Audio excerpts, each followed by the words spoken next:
Hey everyone, Rarity Dash here. Time for another Patreon-sponsored blind reaction. And this one comes to you courtesy of LPF School 13, who has requested that I react to a video titled Love Life OPs More Than Just Moe OP Analysis by ItionoBen. So yeah, sounds like we're going to be analyzing some Love Life OPs, which should be pretty great, because those are just some really killer OPs. All the Love Life songs, they're usually all great, but the OPs in particular are some of the best ones. And though I mean, when I actually reacted to the OP songs, the full songs, I did it with the endings, and I actually preferred the endings most of the time. So I don't know, but the OPs are really, really good. I mean, they're really, really good OPs, and just do the job that any anime OP should. And yeah, I'm interested to hear someone analyze some Love Live music. I mean, I've watched a lot of, or not a lot of, but I watched a few OP analysis videos. I did the My Hero ones, so I guess I've seen a number of videos now where someone has talked about anime music, but nothing from something like Love Live. So that should be cool. And yeah, excited to see what we got here, so let's just go ahead and get it started. Here we go. I love Love Live. This stupid Chinese It's pretty cartoon great. about singing lesbians has taken over my life. Wow, And somewhat of great an obsession description. for me in the past 2 years. But if you follow me on Twitter, you already know this. And if you're just a viewer on the YouTubes, then you might already know this, given I made 2 lengthy videos about the series back this in is the first March. time I've heard of Since you, then, so I I've don't been know this, cranking but out more game-focused videos, but I've wanted to do more anime stuff, and I've been humming and hawing about this video here. In my first 2 Love Live videos, I briefly talked about the OPs, only taking up a few minutes of those videos. I wanted to keep those sections brief so the videos could retain some semblance of flow, so I nutshelled them and set aside the idea of covering them in depth for a video like this. You may not expect this, but there is a surprising amount of stuff to unpack with all of these OPs. They're the kind they're of very you can watch complex. on repeat and constantly have something different to look at. There is a lot more going on than like a typical anime OP, I think. That have a lot more weight in hindsight. For a series like Love Live that very much could have been slapped together and sold on the merit of its cute girls and music, the effort put forth is astounding, and these OPs are a perfect encapsulation of that. With this video, I'm gonna those are still the main cells, openings so from the first season of School yeah. Idol Project to the second season of Sunshine. At times, Cool. it'll come off as a play-by-play, but trust me, there's a lot more to these openings. Really excited about that new Love Live show that's coming out. So, rather than pussyfooting around more than I already have, let's just Not start gonna digging take too into long things. for me to get to Back that. in my School Idol Project video, I was dismissive of the first OP. Also, yes, and called it Sunshine like movie the is unremarkable. coming. I want to go back in time and Don't think I slap forgot about myself it. in the face for that, because it's actually pretty great. We open with a curtain and the series logo falling away, which for a series about performing arts is a pretty standard visual. But the way this Yeah. opening shot is put together is important for something I'm going to talk about later. As a side note, there's a lot of things in these OPs where I'll be able to say, this is important for later, but I'll refrain from making that a comment constantly. This shot is also possibly foreshadowing to the end of Season 2 of SIP, where the girls perform this opening song as their encore in the Love Live finals. Whether or not the staff thought that far ahead when putting this OP together is up in the air, but I have reason might to have. believe that was the intent. As the girls skip around and wave to the audience both in-world and out, we're given an early glimpse of one character's personality in particular, Nico. Most of the characters are just waving or winking, but Nico gets an elongated shot dedicated just to her, befitting her role as the group's most attention-hungry member. What's interesting about this is that we don't open on one character, and other than the bit with Nico, we don't get any focus on a singular lead. This is an integral part of Muse's identity as a group, not having a center and instead passing the baton around to give everyone equal stage presence. Honoka may stand at the center for this shot, she may technically be the leader of the group, and yeah, she does get more attention than the other characters in this OP, Yeah. but for the larger group shots, they make Main the character limelight status. divided mostly evenly. Moving from this, Honoka and her friends step forward and are given a brief cut in their classroom with Katori photobombing the shot. Not only is this adorable and pretty funny, It is. but it's a visual gag that becomes a staple for the series, and it all started with this bird. The focus is then passed to the first years, keeping the introduction of characters in line with the order in which they join Muse as a group. First the second years, then the first years, and lastly the third years. The music dials down a bit in intensity as the conflict between Honoka and Ellie is pretty blatantly laid out. This is pretty standard fare for setting up conflict in the viewer's mind before it happens. I do like the specific way that Honoka and Ellie are looking at each other. Despite the difference in their height, they aren't looking up or down at each other, rather staring straight forward. As they puff up, ready to throw down, they both laugh in a moment of relief. Again, again, pretty standard. They're gonna fight, but become friends in spite of that. You've seen this kind of shot a bunch of times, I'm sure. Yeah. Following this, and a cute shot of some of the other girls hanging out at the school courtyard, we have Honoka on the school roof, Muse's stomping grounds, blowing into a trumpet for no particular reason.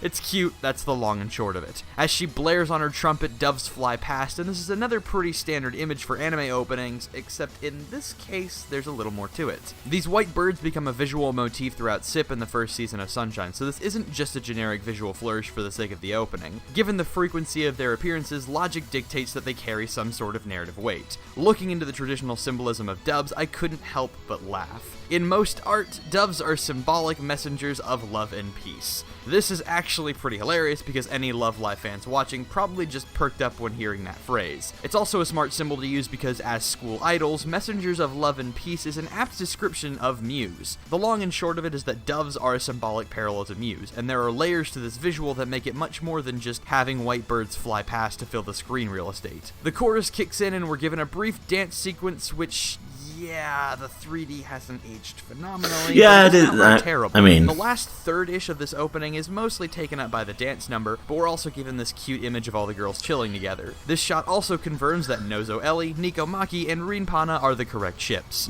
All joking aside, the song Bokuro wa Ima no Nakade is lyrically like this opening, laying out how the first season is gonna go. The dream is only just beginning, the trials they have to go through, facing everything with a smile to get through it. It's pretty on point, and this is a trend that continues with the following OPs. Though I'm no lyricist, and there's a lot of differing translations to the lyrics depending on where you go, so I'll keep the lyrical analysis on the light side. Speaking of the following, probably OPs, a good let's idea. not waste any time and get right into the second season of SIP.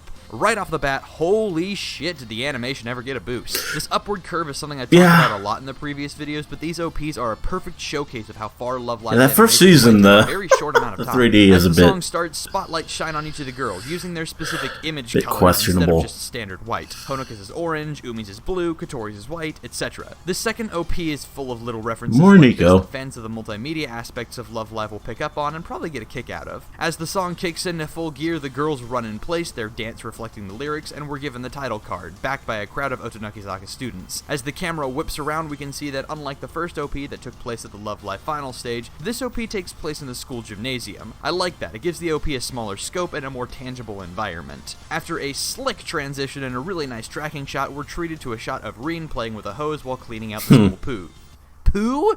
The school poo! Oh my god, I need a drink. This is where those references to the greater Love Live franchise I like that he left that in. as all of these character shots are references to the character-specific album art. Ellie. Rin's here is a reference to the art for Beat in Angel. Okay. Most of this OP is I cutting didn't know back this. and forth between dance sequences and character shots, But it makes it's sense. not just that simple. It consistently uses smart editing, taking advantage of match cuts and our perception of momentum to create visual continuity and consistency. The art of editing is an understated but extremely important aspect of filmmaking, and stuff like this OP is a great example to point to of how it functions and why it's important. In this case, by making the viewing experience as organic and pleasant as possible. I also want to point out that by using the visual flourish of things falling around the characters, the transitions are enhanced and the OP is made much smoother and more consistent as a whole. Falling rain, leaves, confetti, it's a constant, and in particular, it makes the last few seconds before the chorus rev up feel smooth as butter. Katori is seen here tailoring costumes in reference to the Anemone Heart artwork. We cut from this to Katori passing the baton to the first years as they lead into Hanyo's character shot. By directing our eyes to the yellow part of the pattern on the floor as the OP cuts to a shot highly saturated with yellow, it that keeps is clever. visual consistency. We see Hanyo standing in front of UTX High in reference to the Nawatobi artwork and as foreshadowing to the upcoming conflict with Arise. With a sweeping shot of all the girls turning in sequence, we transition to Ellie's shot with her also turning around. This shot is in reference to the artwork for Gorasu no Hanazano. We go directly from Ellie to Nozomi at a local shrine, also in reference to the same artwork. Cut to all the third years being spotlighted, and then from this shot with Nico at the center to Nico hanging out at a fast food place in reference to the Nikopuri Joshi Do artwork. Back to the gymnasium, and then to Umi chilling out after some archery practice in reference to the Anemone Heart artwork. One more cut to the gymnasium before the best transitions of the lot take us to Maki, with music sheets whipping around her in the wind in reference to the Beat in Angel artwork. As a page whips by, the chorus kicks in and the girls get down with a lengthy tracking shot showing just how much the CG has improved from season 1. By now, all the girls have gotten their spotlight with the and it gets even better. And with one last gorgeous sweeping shot, we cut directly to Honoka chasing down her dream. There's this shot of some of the girls' belongings in their changing room before Honoka takes over the screen real estate, with this being in reference to the art for... holy fuck. Yume naki yume wa yume janai. I got it! A lot of dream in there. Alternatively known as a dream without a dream isn't a dream. Honoka babes, I love you, but what the fuck does that mean? Just like the first OP, the lyrics of this song are a reflection of where this season goes. That's a very Honoka title. Very Honoka title. Limited time together, it's once again pretty on point. I like that all of the OP songs seem to be written specifically to go with that stretch of the story. You aren't going to notice this when viewing it normally, but your familiarity with Love Live beyond the anime makes this OP more appreciable, and I'm not just talking about the lyrics there. Just on the basis of its smart editing and visuals, this OP is already leaps and bounds ahead of what the first OP gave us, but those deeper referential elements to it are what make it really stand out. And that takes us to Sunshine's OPs. The SIP OPs left some pretty big shoes to fill, but I gotta be real, just like the animation, the OPs are on a constant upward curve. So let's start digging in. This OP starts with a brief introduction to all of our principal characters, before panning up to the title card. Remember earlier how I said the first SIP title card would be important for later? Well, it's later. The way things are framed and cut together inherently creates association of ideas and begins to plant seeds in a viewer's head, and the way Love Live title cards are handled immediately puts forth some ideas about the series. SIP's title cards both cut straight from the title to the entirety of Muse. This tells us two things. One, that we should associate Love Live with Muse, which makes sense, the group of freaking trailblazers. Two, that we should treat all the characters at an equal level of importance, since all the characters are in the shot together. Compare that to Sunshine's OPs, both of which have the camera move away from Aqua before the title comes in, and then from that title, both times we cut immediately to Chika instead of the entire group.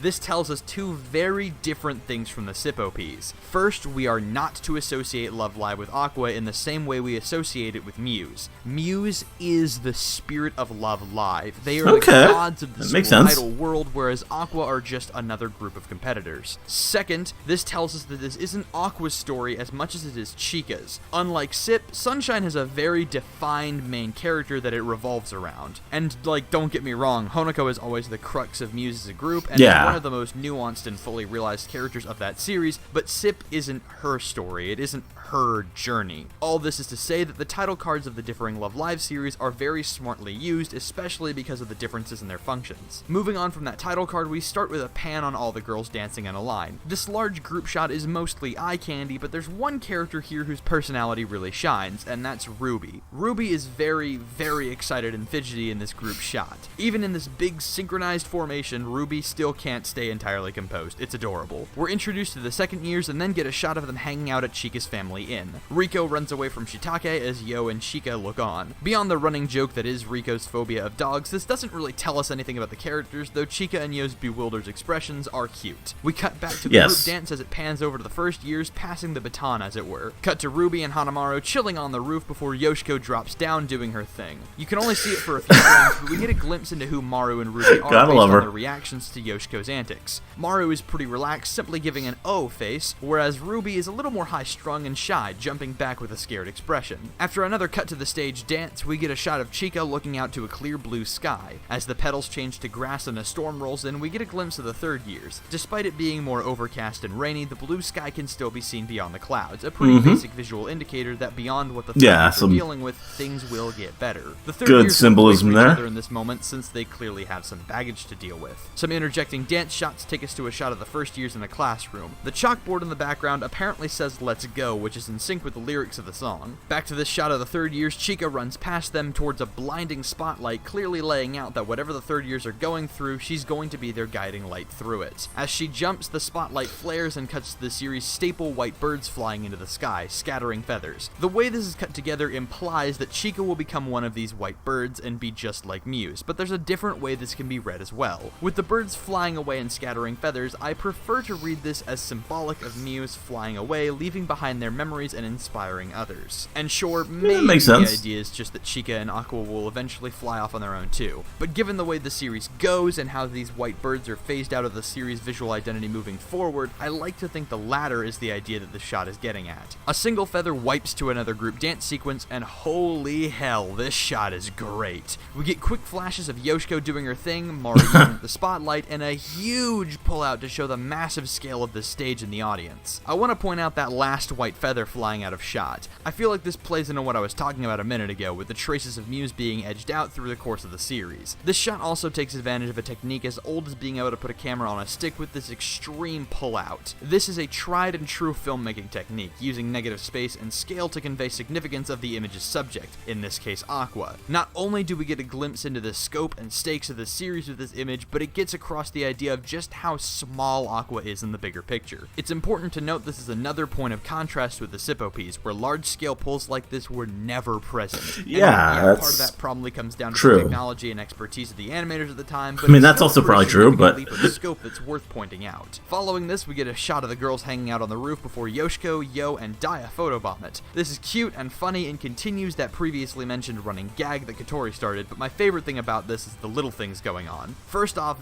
Daya is photobombing. That's bizarre. Given her stoic exterior for the majority of the first season, this tease at her completely that's why she's best girl, though. Is an early bit of character building for her. And in the background, every character acknowledges these three losers. It's for like 5 frames in total, but you can just see the whet on everyone's faces. It's great. After another transition back to the girls dancing, we get this shot of all of them jumping on the beach at sunset, with Chica's beaming smile being the centerpiece of the shot. And Chica remains the center for the next couple cuts before the camera starts to slowly pull out again. You've probably noticed, I'm saying Chica's the center of a lot of the shots in this OP, and that just further reinforces the notion that she's the central character of this story. Yo's little spin and salute in this moment is really freaking cute, and if you look to the left here, you can see Yoshiko's too wrapped up in whatever it is she's doing, and is late to joining Hanamaru and Ruby in their synchronized posing. Of all the characters, Yoshiko is easily the most, let's say expressive in this opening. We make our way back to that shot of Chica looking out to the sky from earlier, and are shown all the girls hanging out on the side of the street. I love just how much personality there is in this shot. The way the girls are sitting and how they get up and run to follow Chica's lead says a lot about who each of them are, from Mari's refined posing all the way over to Yoshiko lying in Hanamaru's lap before falling and about eating dirt. We get a look at all their shadows running by, and I just want to take this opportunity to compliment the exceptional character design in this series. One of the long-standing principles of good character design is striking a distinct silhouette, and this image of their shadows really shows how distinct they really are from one another.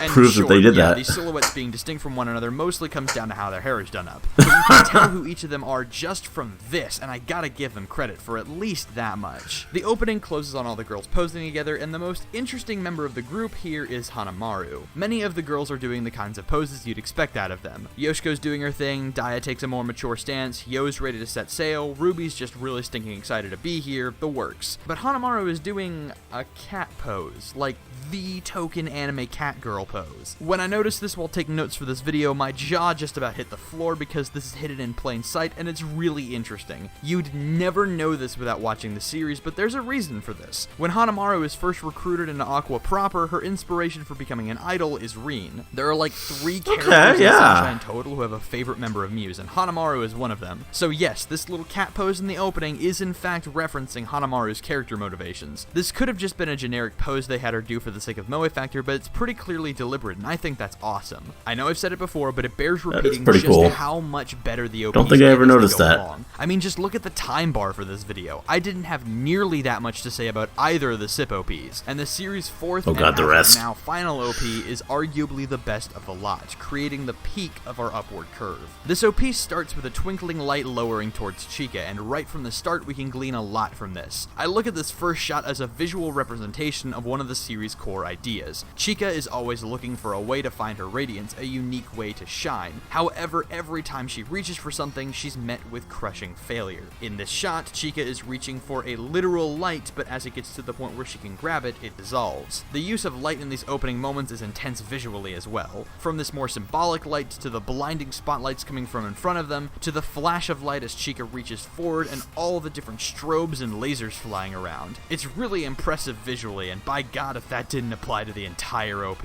It's fucking eye candy from start to finish. The animation staff was just flexing when working on this. Yeah, I mean, just look at that. Further to the title card, Aqua becomes completely invisible to the eye. This is the furthest possible extreme of what I was talking about earlier, pulling the camera out so far that Aqua literally ceases to exist on screen, swallowed up by the light surrounding them. And once again, well, you can still kind of see them there, covering up at least Aqua, before the title comes. Significant to the grand scheme of Love Live before cutting to Chica, our proper main character. A splash of water transitions us to Chica, Rico, and Yo running on the beef running on the beach. Again. Water transitions us to Chica, Rico, and Yo running on the beach before a wild spin of the camera gives us the girls dancing together on stage. I like their glances back and forth, Chica winking to Yo and then to Rico while Yo smiles on. As much as I'd like to point out Chica and Rico sharing a moment separate from Yo and suggest this might be in reference to the actual canon relationship that Season 1 was leading up to, Season 2 of Sunshine just drops that story beat entirely and acts like it never freaking happened. Whatever. Which was kind of weird for me, but... As they jump, we get a cut to the first years, and like the second OP, the editing of this OP does a great job at carrying the momentum. The other ships are fine too. In this moment, we also see Hanamaru once again doing that cat pose from the first OP.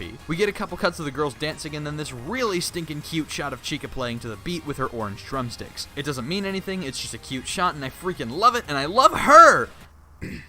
Anyways, we cut to the girls dancing in a line together, and I love this shot because of the sheer myriad of expressions on all the girls' faces. There's a lot of moments like this in this OP, where you'll only get a few frames worth of a glimpse, but there's a lot of expressiveness to the characters. Yo has the purest smile, and Chica excitedly looking around at all her friends dancing. That's a very cute face. We go from this line dancing to the girls standing in a line goofing around during practice as Chica messes the whole thing up. For a split second, you can see some of the girls laughing and some of the girls ready to throw hands. After some more of that damn pretty 3D dancing, we get a shot of the second years holding hands and lying in the grass before panning up to the third years. Holding hand in hand! Oh! Oh shit, it's in reference to the song!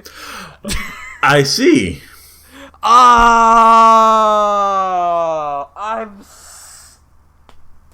No, they didn't do that on purpose. They might have done it on purpose.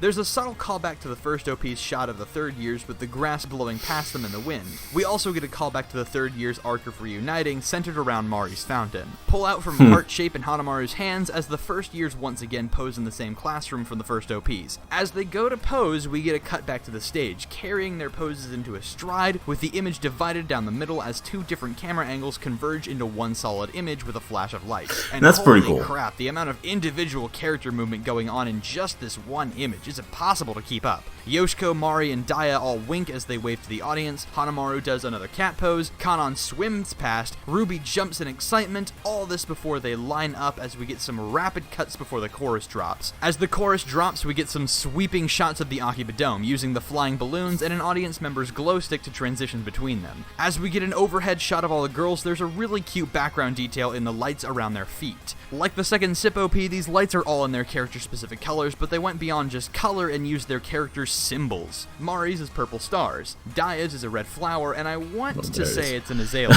It'd be fitting all considered and not just because of the subset name. In Japanese culture, azaleas are a symbol of patience and modesty, which is befitting of the group's I wish I knew these when I first got, first got this analysis. Let's keep going. Kanon's is green dolphins. Yo's is a teal sailboat. That's on the other side of that, orange, if you're wondering. Orange. I can't show Rico's both, though. Is a pink piano. Ruby's is a pink candy. Yoshiko's is a white devil head. I was about to deadass write that Hanamaru's symbol was a generic yellow flower and that it was just in reference to her name, but no, this symbol is a Hanamaru. A Hanamaru is a Japanese symbol that is essentially a good job marking on a graded paper. What the hell? I came here to analyze an opening and I'm learning more and more about Japanese. It's like a flower with a swirl in it. A paper airplane. That makes sense. Hana is flower and Maru is like. This paper airplane seems to be the replacement for the white bird, or a staple isn't it just circle? Series up until now. Though it returns in a later image, so I'll hold my tongue on that for a minute. We cut to a shot of Chica staring at Uranohoshi, and this shot is the heaviest image seen in OP for the series up until now. The color saturation is lowered, and this is legitimately unhappy expression coming from Chica. We get an allusion to Chica's bitter side from this, and a bit of foreshadowing to the inevitable closure of the school, with the front gates being closed. It's a strong image, and it adds a unique dose of melancholy to the otherwise bright, colorful, and upbeat OP. Despite the melancholy, the characters all run towards the setting sun with a smile. Chica's paper airplane flies over top of them, and holy crap, this might be the most obtuse visual symbol in any of these OPs. Unlike the doves, and the flowers, and the lights, and the sunsets, and everything else, paper airplanes aren't exactly a classic symbol in art. There's a lot of different abstract ideas that a paper airplane can represent, from youth and growth, to adventure, to the unsteady nature of life, a lot of different meanings that depend on the source and the person writing about it. and because of that, I think it is a perfect visual symbol for this series. I'm about to get really abstract and speculative, and I'm probably totally off the mark, but hey, art's all about interpretation anyways. Paper airplanes aren't something that's existed for centuries and used in classic literature or paintings or anything like that. There's not one singular idea they're generally associated with, it's all up to interpretation from the individual, and I feel like that is a perfect encapsulation of Aqua and Chica's story, just like the doves were a perfect symbol for Muse. Muse were messengers of love and peace, and Aqua is this new, abstract idea that means something different to different people. That's what the whole series' theme of finding your radiance culminated in. Aqua found their own unique way to shine that set them apart from their predecessors and contemporaries. Is this paper airplane necessarily a symbol for the nice series' use theme of the meme. Radiance? I don't know, but enough weird, intangible ideas. Look at these cute girls! Yeah, pose for the camera!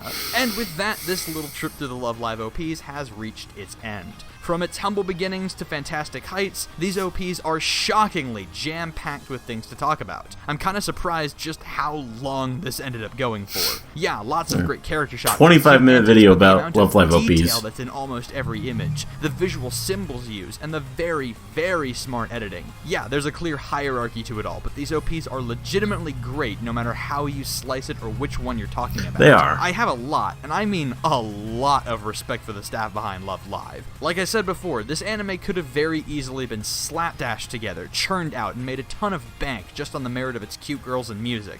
But there was a visible effort and even a little bit of love put into the series, and the openings are all of that focused and nutshelled. It just goes to show that even in these 90-second increments dedicated to introducing it, Love Live is a lot more than just Moe.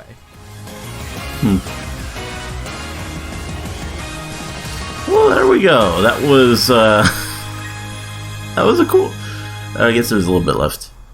They gonna have some kind of end card or something? Yeah. I'll wait for this to play out. Though it is just a blank end card. Could probably talk over it just fine.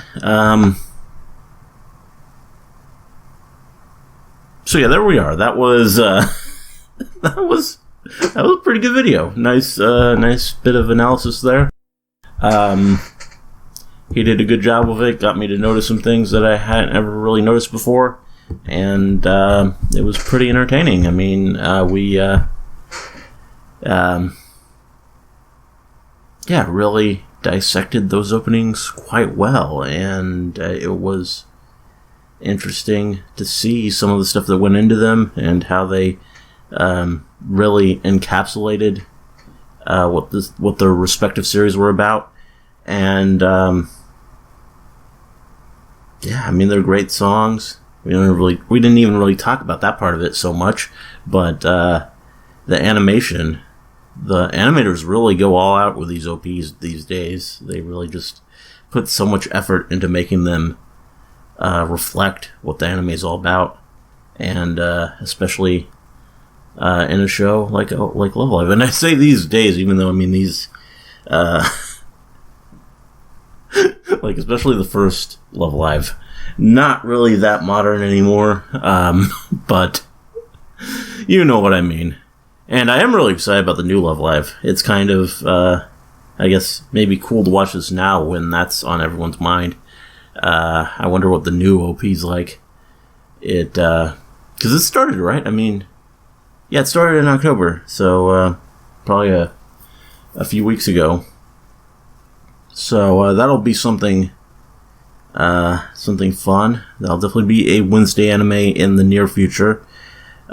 Still got some other stuff I want to get out of the way first, and I'll probably wait until it's done airing at least. But the new Love Live is something very much high on my list, and definitely something you can expect me to react to.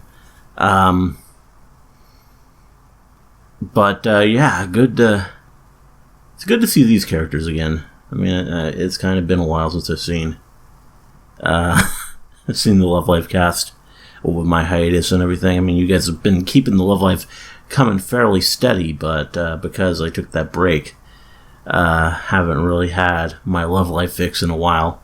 So good to see this video. Anyway, not really much else to say. Hope you liked the reaction. Let me know if you did, and see you in the next one.